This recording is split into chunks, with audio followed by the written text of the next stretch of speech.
Boa noite a todos. Boa noite. Hoje, 7 de outubro de 2019, estamos nós reunidos para estudarmos mais uma vez a obra Revista Espírita.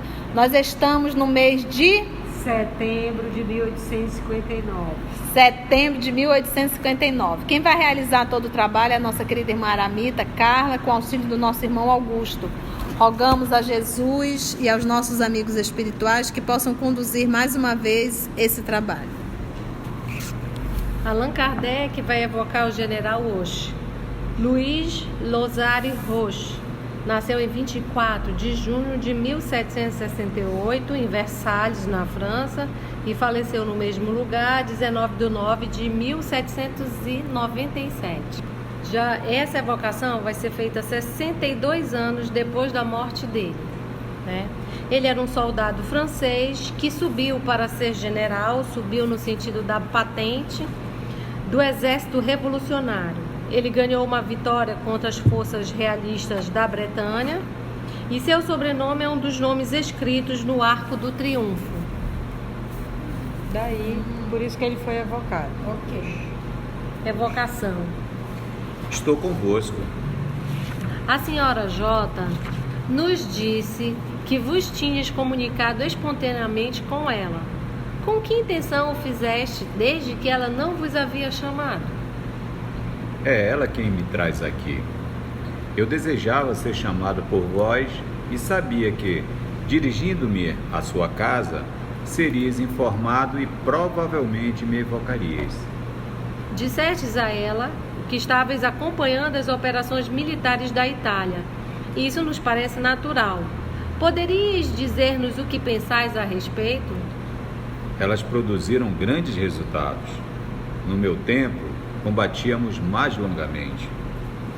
Assistindo a essa guerra, nela desempenhais algum papel ativo? Não, simples espectador. Como vós, outros generais do vosso tempo lá estiveram convosco? Sim, bem o podeis imaginar. Poderias designar alguns? Seria inútil. Dizem que Napoleão I achava-se presente, no que não temos dificuldade em acreditar. À época das primeiras guerras da Itália, ele era apenas general. Poderias dizer-nos se nesta ele via as coisas do ponto de vista do general ou do imperador? De ambos, e ainda de um terceiro, do diplomata. Quando vivias, vossa posição hierárquica como militar era mais ou menos igual à dele. Como ele ascendeu bastante depois da vossa morte, poderias dizer-nos como espírito se o considerais vosso superior? Aqui reina a igualdade. O que perguntais com isso? Observação. Por igualdade, sem dúvida, ele entende que os espíritos não levam em conta as distinções terrenas, com as quais, de fato, pouco se preocupam e que não tem nenhum peso entre eles. A igualdade moral, porém, está longe de reinar. Entre eles há uma hierarquia e uma subordinação baseada nas qualidades adquiridas, e ninguém pode subtrair-se ao ascendente daqueles que são mais elevados e mais puros. E ele fala de igualdade, já que ele guerreou, e esse Napoleão I que ele fala é o Napoleão Bonaparte, não deve estar muito diferente em hierarquia moral que ele. Acompanhando as peripécias da guerra, previas a paz assim tão próxima? Sim. Para vós, tratava-se de uma simples previsão ou tinhas um conhecimento prévio, seguro? Não, haviam-me dito. Sois sensível à recordação que guardamos de vós? Sim, mas pouco fiz por merecê-la. Vossa viúva acaba de morrer. Vós vos reunistes a ela imediatamente? Eu a esperava. Hoje vou deixá-la. A existência me chama. Será na Terra que deveis ter uma nova experiência? Não. O mundo para o qual deveis ir é-nos conhecido? Sim, Mercúrio. Do ponto de vista moral, esse mundo é superior ou inferior à Terra? Inferior. Eu o elevarei. Contribuirei para fazê-lo entrar numa nova posição. Atualmente, conheceis o mundo para onde deveis ir? Sim, muito bem. Talvez melhor do que conhecerei quando habitá-lo. Observação. Essa resposta é perfeitamente lógica. Como espírito, ele vê esse mundo em seu conjunto. Quando nele estiver encarnado, não verá senão do ponto de vista restrito da sua personalidade e da posição social que ocupar. E aí ele vai ser como um missionário, né? Que a tia até falou ainda agorinha, para melhorar a terra, né? Vieram missionários, terrícolas até, que se foram fiéis ao trabalho. E aí ele parece que vai numa mesma proposta para Mercúrio. Do ponto de vista físico, os habitantes desse mundo são tão materiais quanto os da Terra? Sim, completamente. Mais ainda. Foste vós que escolheste esse mundo para a vossa nova existência? Não, não. Eu teria preferido uma terra calma e feliz. Lá encontrarei torrentes de mal a combater e furores de crime a punir.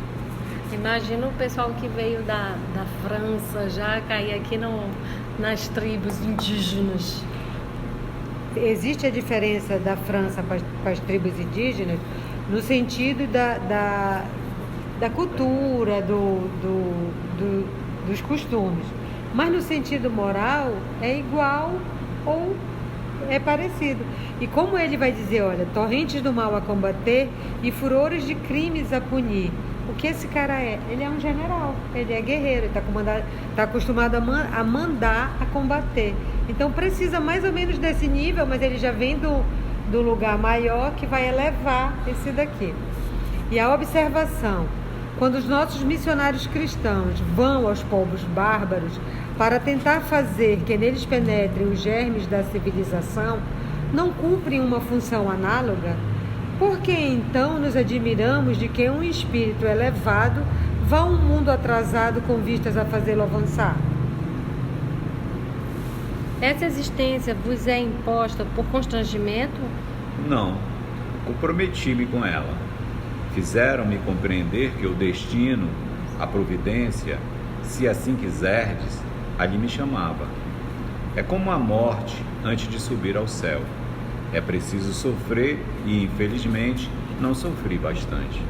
Então, para ele caminhar mais rápido, para ele evoluir, essa encarnação para ele num mundo mais atrasado vai ser benéfica. Ele, como general, deve ter, né, como todo mundo no poder de mando, em guerras, deve ter se excedido.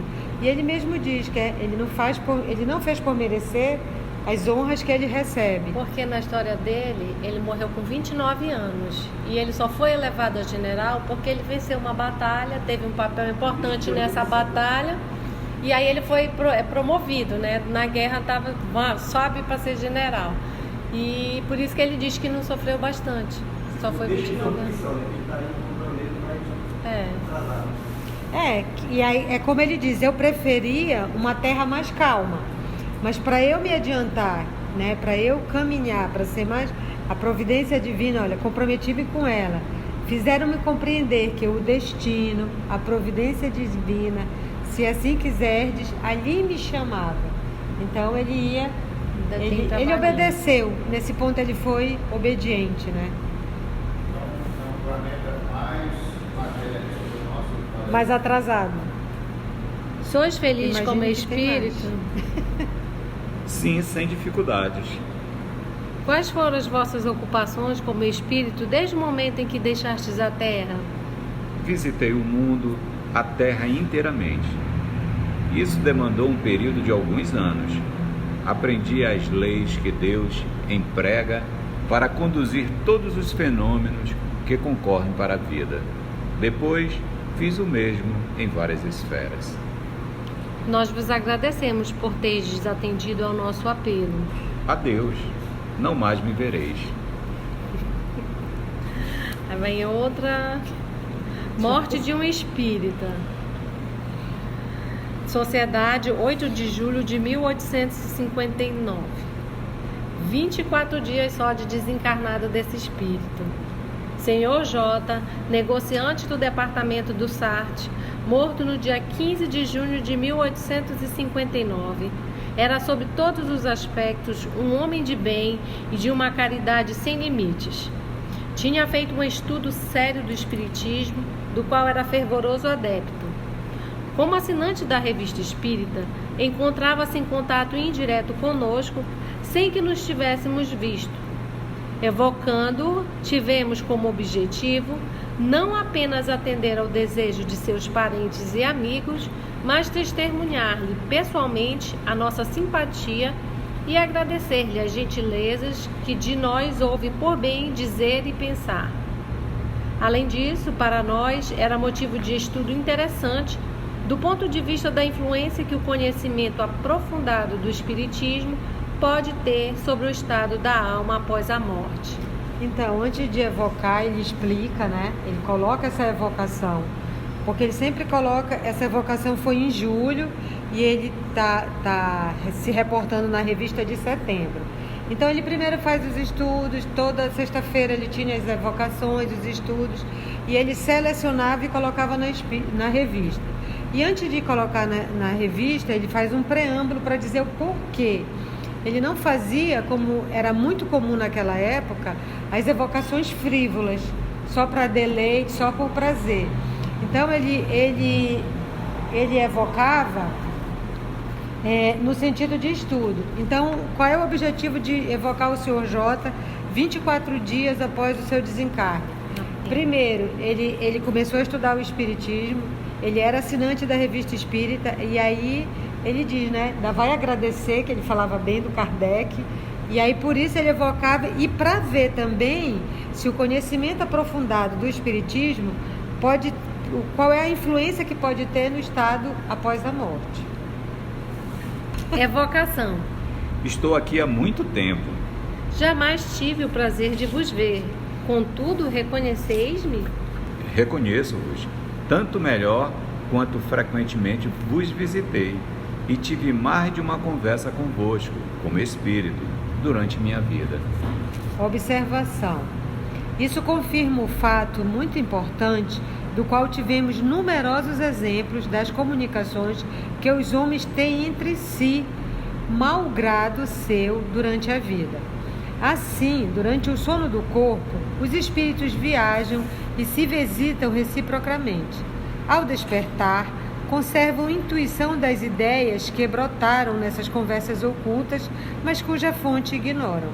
De certa maneira, durante a vida, temos uma dupla existência, a corporal, que nos dá a vida de relação exterior, e a espírita, que nos dá a vida de relação oculta. Então ele fala que durante o sono, né, muitas vezes ele se encontrou com Kardec, né, e o Kardec diz que não lembra, e aí ele faz essa observação. E a gente sabe, né, que durante o sono, ao nos desprendermos do corpo, que é o corpo que descansa, o espírito não descansa, o espírito vai para onde tem afinidade e para onde pode, segundo as suas aptidões. Sois mais feliz do que na terra? E sois vós que perguntais? Eu concebo.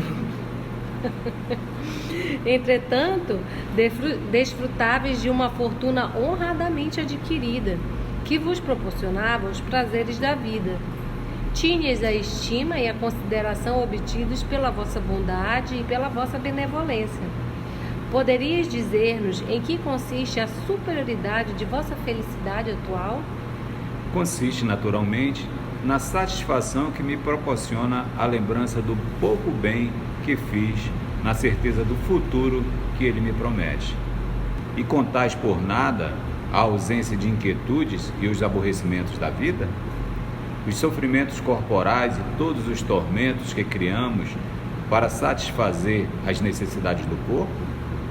Durante a vida, a agitação, a ansiedade, as angústias incessantes, mesmo em meio à fortuna, aqui a tranquilidade e o repouso. É a bonança após a tempestade.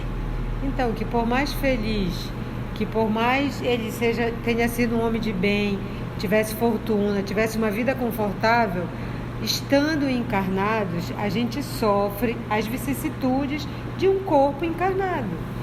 A gente tem problema de saúde, a gente tem inquietações, a gente tem preocupações, a gente tem pensamentos, como diz o meu irmão, pensamentos tortos.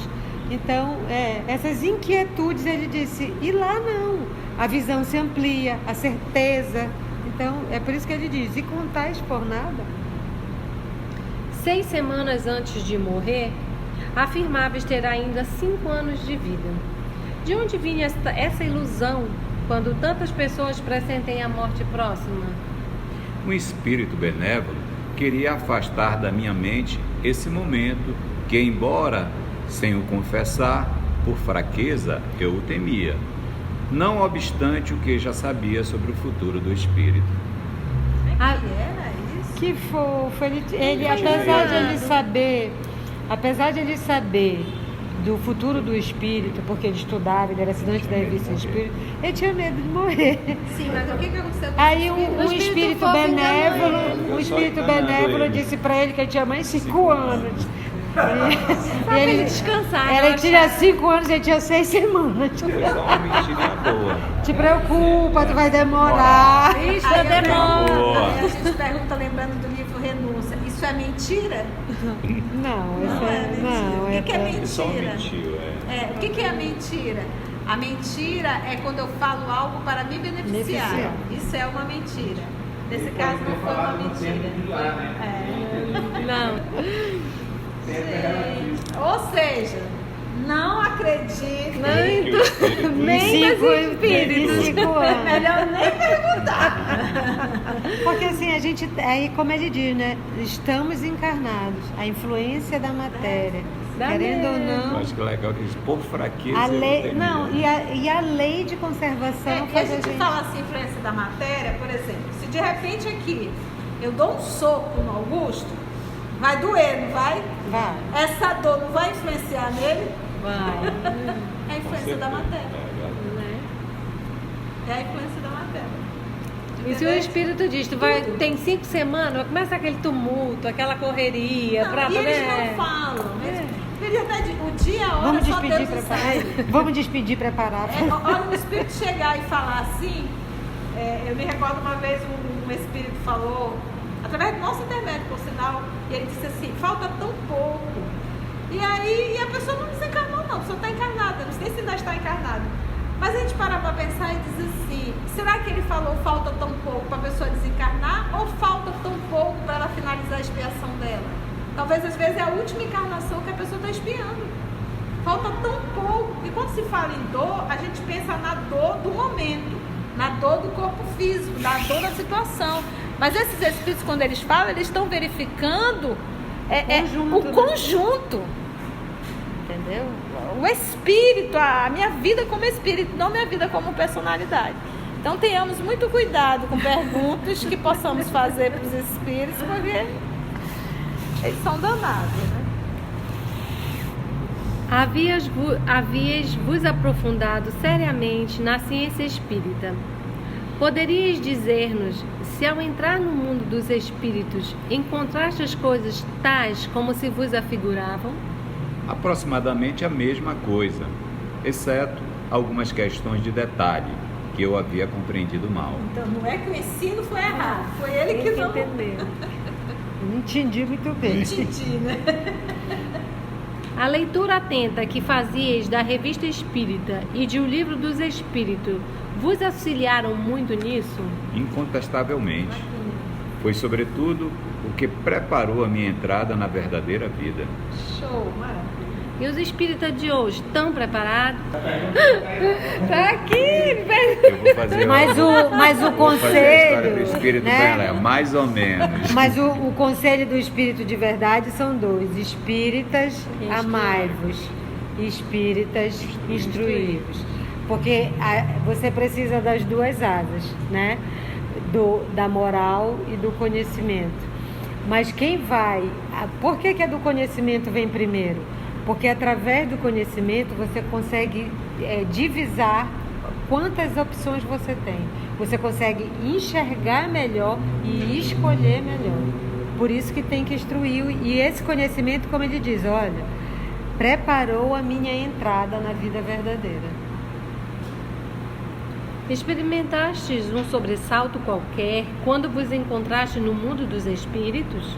Impossível que não fosse de outro modo, mas sobressalto não é bem o termo.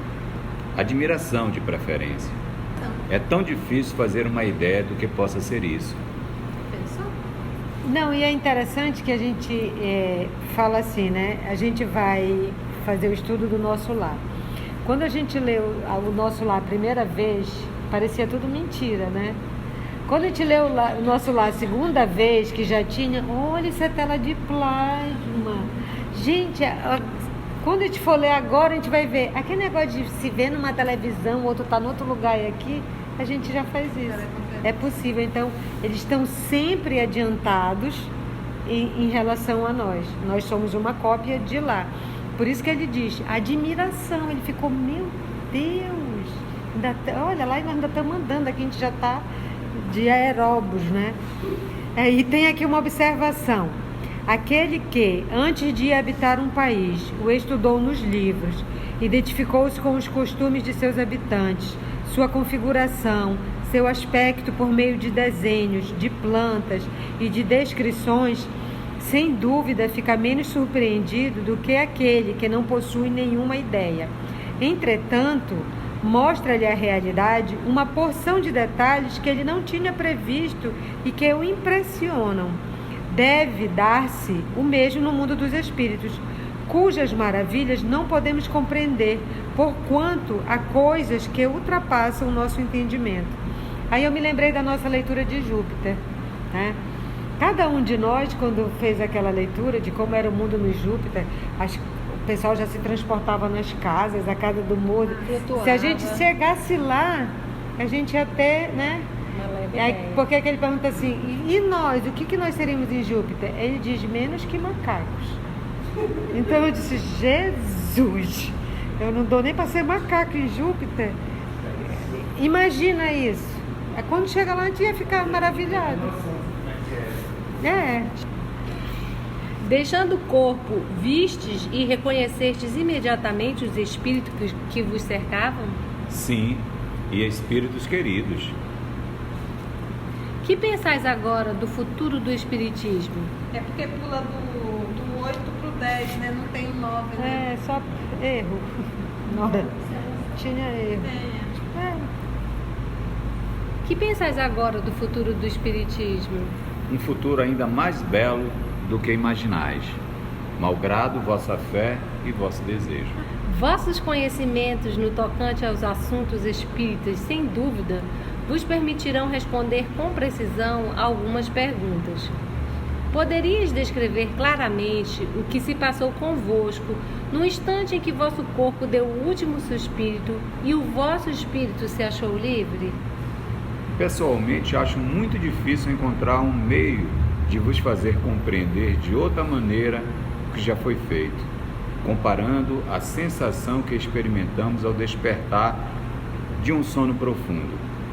Esse despertar é mais ou menos lento e difícil, em razão direta da situação moral do espírito, e nunca deixa de ser fortemente influenciado pelas circunstâncias que acompanham a morte. Então, continua sentindo, né? Continua. Não é fácil, o processo da desencarnação não é fácil. Eu não acordei hoje, cheguei, estou ótimo, maravilha, vamos lá. Não é, né? É um processo de perturbação realmente. Você tem aquele período de perturbação. Obviamente, quanto mais evoluído o espírito, menor esse tempo de perturbação. Quanto mais materializado, quanto o corpo tem muita influência sobre esse espírito, maior o processo, tempo de perturbação realmente. E a circunstância da morte também. A circunstância da morte também. Que vai estar também de comum acordo com o grau de evolução desse espírito. E assim como diz a tia que tem o encarne via SUS, tem o desencarne via SUS. Massificação. A então, massificação assim... é sistema único de desencarnação, é no coletivo. Então, que é nesse coletivo que vai depender muito da circunstância da morte, de que eu morri, como eu estava. Claro que quanto mais superior o espírito, mais assistência ele tem, né? Ele fez por merecer. Por isso que nosso Senhor disse, a cada um conforme as suas obras. Se você não obrou nada, não fez poupança, surge.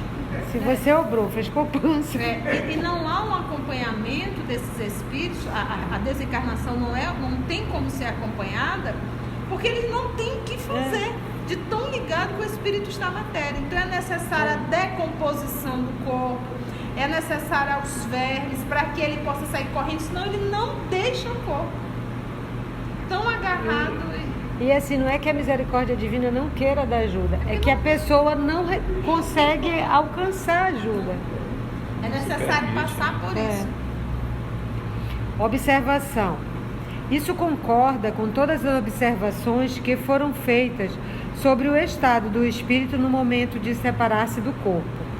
Vimos sempre as circunstâncias morais e materiais que acompanham a morte reagirem poderosamente sobre o estado do espírito nos primeiros momentos. Vosso espírito conservou a consciência de sua existência até o último momento e a recobrou imediatamente? Houve um instante de falta de lucidez? Qual foi a sua duração?